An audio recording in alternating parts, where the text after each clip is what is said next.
Oke, selesai. Oke. Baik, kalau Bapak mengatakan seperti itu tadi, waktu Tuhan itu tidak bisa masuk, rohnya tidak bisa masuk ke dalam Yesus itu. Sekarang Yesus memakai roh apa dia waktu dia di dunia?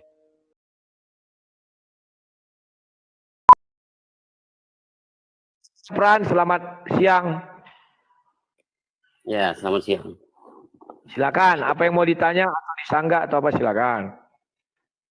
Oke, gini Pak. Saya ingin tahu yang seperti ini, saya ingin bahas yang bilangan 23:19 itu kan, dikatakan Tuhan bukanlah manusia yang mempunyai sifat berbohong, betul apa tidak Pak? Betul, bahwa Tuhan tidak Betul. manusia yang punya sifat berbohong. Ingat, Betul, jangan diputus Tuhan bukanlah manusia, sampai di situ jangan ya. Tapi lanjutkan kalimatnya itu sehingga dia berbohong. Betul, silakan. Oke. Lalu saya pertanyakan seperti ini. Apakah ketika Yesus itu datang ke dunia mengaku sebagai utusan, apakah dia tidak berbohong? Bukankah Anda mengatakan dia adalah Tuhan, lalu dia mengaku sebagai utusan, apakah dia tidak berbohong? Ya, dia tidak berbohong.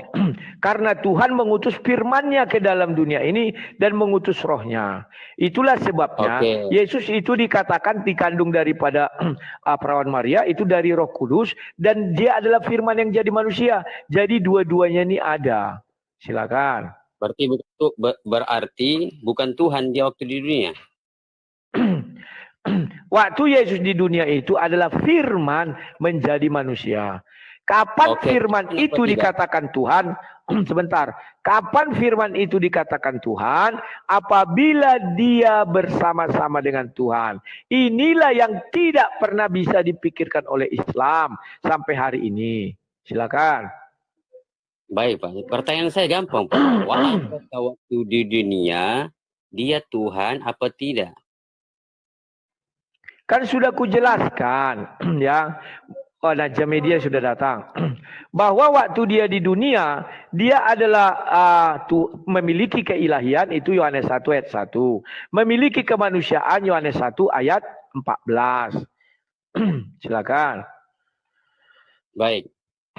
Pertanyaan saya begini Pak, gampang. Belum dijawab pertanyaan saya itu. Dia waktu di dunia, yang mana Tuhan, yang belum dijawab? Dia Tuhan, dia datang sebagai Tuhan, apa dia datang sebagai utusan, gitu, jawab. Kan sudah ku jawab, dia Tuhan Yohanes 1 ayat 1, dia manusia Yohanes 1 ayat 14. Susah kali kalian mengerti. Aduh. Tanya lagi itu lagi, belum dijawab kan? Sudah dijawab. Silakan. Kira-kira kalau Intel mengaku sebagai bukan Intel, itu dia berdosa apa tidak? Saya nggak tahu Intel. Ini gambar Pak, contoh Intel mengaku sebagai bukan Intel, apakah dia berdosa apa tidak? Kalau Intel tidak berdusta, karena kalau dia mengaku Intel dipukuli orang. Bukan masalah dipukuli orang apa tidak Pak? Ini bukan masalah dipukuli orang, masalahnya dia berdusta apa tidak?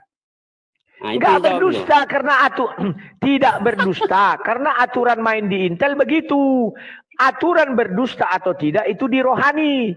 Makanya aku bilang jangan kau tanya aku Intel, jangan kau tanya pula kau agen rahasia. Mana ada agen rahasia mengaku saya agen rahasia katanya. Saya tidak tanyakan itu, yang saya tanyakan waktu itu dia berdusta apa tidak? Kalau dibunyikan identitasnya. Bagi mereka tidak berdusta karena data mereka itu langsung dimusnahkan, data istri, anak, keluarga, kalau agen rahasia itu dihilangkan. Makanya kau tanya orang yang sekolah-sekolah Badan Intelijen Negara itu, menelepon mamanya dia nggak bisa, mamanya telepon dia nggak bisa, harus mereka yang telepon mamanya. Aduh. Bapak belum jawab pertanyaan saya, itu berdusta apa tidak? Ya kan? Intel kan sudah ku jawab. Dibilang aku belum menjawab. Oke, yang paling gampang aja, ya kan? Bapak sendirilah, contoh Bapak ini seorang pengusaha, tapi mengaku bukan seorang pengusaha, itu dusta apa tidak? Kalau kau tanya saya, secara manusiawi saya nggak dusta, tapi kalau secara rohani saya berbohong. Gimana sih kau? Berarti Nggak secara ngerti membedakan. rohani, Aduh. berarti secara rohani Yesus datang itu dia berdusta ya, sebagai dia mengatakan dia utusan. Nggak berdusta. Karena firman Tuhan itu kan diutus Tuhan. Maka dikatakan firman menjadi manusia. Aduh.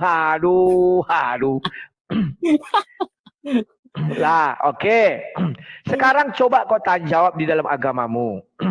Apakah firman Allah itu diutus Allah? Sudah. Berarti Bapak akui bahwa dia datang berdusta seperti itu, mengatakan dia utusan pada dia Tuhan. Mana ada aku bilang kuakui? Aku bilang dia memang utusan. Kenapa? Lalu ngapain dia mengaku dia? Kenapa kalian Tuhan kan? Karena firman bersama-sama dengan Allah, maka firman itu adalah Allah. Nah, berarti kalau firman itu adalah Allah, Bapak katakan, berarti dia Tuhan dong datang ke bumi. Benar apa tidak?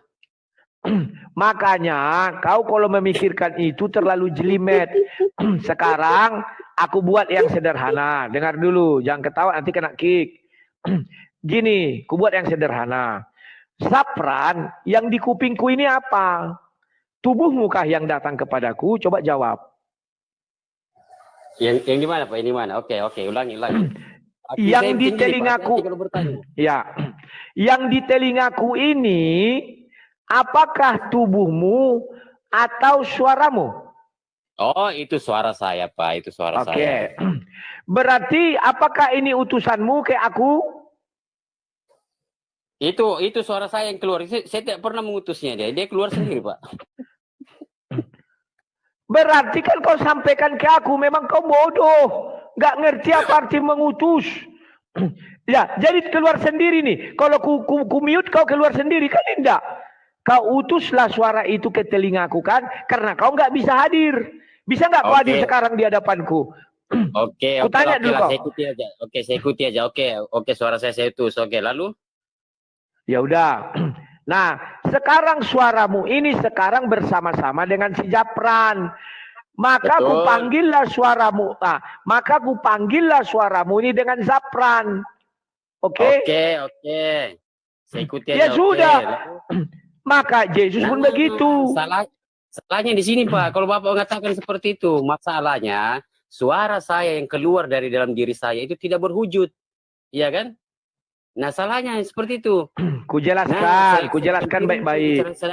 Dengar. Itu yang keluar dari diri Tuhan. Dengar itu dulu, Gantian dulu.